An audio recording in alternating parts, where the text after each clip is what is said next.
Fil-ħarġa ta' tnejn, il-Gazzetta tal-General Workers Union it-Torċa kellha tagħmel apoloġija lil Niki Vella de Fremont, Mart il-Kap tal-Partit Nazzjonalista, għal mod qarriqi kif kien interpretat kliema f'intervista. Ta' min jgħid li din kienet l-ewwel intervista ta' mara ta' kap tal-Partit Nazzjonalista li kienet ippubblikata fuq il-Gazzetta it-Torċa.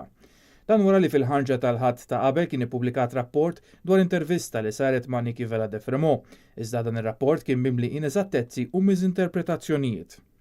Kien għalhekk li fil-ħarġa tal-ħadd l-intervista kellha tkun ippubblikata fi sħiħ minn barra li saret l-apoloġija għan-nuqqas min-naħa tal-Gazzetta.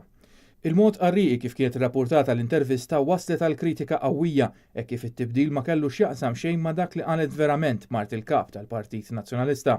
Fl-apoloġija t-Torċa ddeskrivi lil Niki Vella de Fremont bħala avukat li ħadmet qatih fil-qasam soċjali.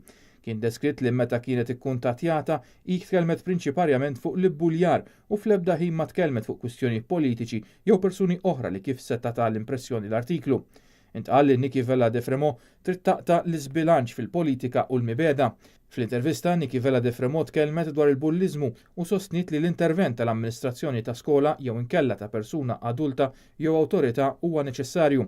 Sostniet li l-mibeda u n-negattività fuq twemmin politiku għandha tkun indirizzata għax il-kaġun ta' ħafna ħsara u ġlied fil-pajjiż li jwassal għal ġlied kbir bejn qraba, ħbieb u saħansitra jinkisru familji. Saħqet li l-għajnuna għal vittmi tal-bullying mhux biss importanti imma hi essenzjali.